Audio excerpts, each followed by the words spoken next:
గ్రహించలేకపోయారు. ఈ ధర్మశాస్త్ర బోధకులు ఎప్పుడు కూడా వాళ్ళు అర్థం చేసుకోవాలనేటువంటి ఆలోచనలో వాళ్ళ యొక్క జీవితాలకు ఈ యొక్క ఆజ్ఞలను అన్వయించి వారు భరించలేనటువంటి, వారు పాటించలేనటువంటి విధంగా ఈ యొక్క ఆజ్ఞల భారాన్ని ఆ ప్రజల జీవితాలపై మోపారు. అందు గురించే క్రీస్తు ప్రభువు చెబుతూ ఉన్నారు, మీరు పూర్వం విన్నారు కదా, ఇప్పుడు నేను చెబుతూ ఉన్నాను. అంటే క్రీస్తు ప్రభువు పూర్వము మరి యావే దేవుడు మోషే ప్రవక్త గారి ద్వారా ఇచ్చినటువంటి ఆజ్ఞలను తీసుకెళ్ళడం లేదు.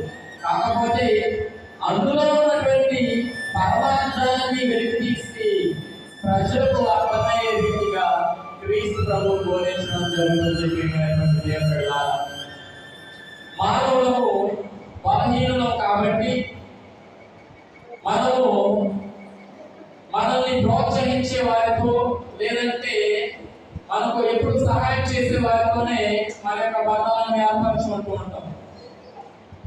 మనల్ని కించపరిచే వారిని, లేదంటే ఎప్పుడైనా సరే మనస్పర్ధలు వచ్చి విడిపోయిన వారితో మనం మాట్లాడడానికి ఇష్టపడము. లేదంటే మన యొక్క పేరును మన యొక్క సమాజంలో కానీ మన సంఘంలో కానీ చెడగొట్టిన వారితో మనం మాట్లాడడానికి సాహసించం.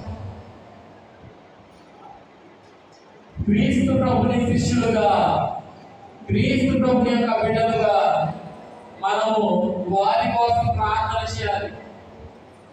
మనం ఎవరితో కూడా శత్రుత్వం పెట్టుకోకూడదు, ఎవరితో కూడా పగ ప్రతీకారం ఉంచుకోకూడదు.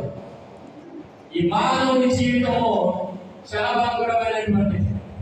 ఈ క్షణంలో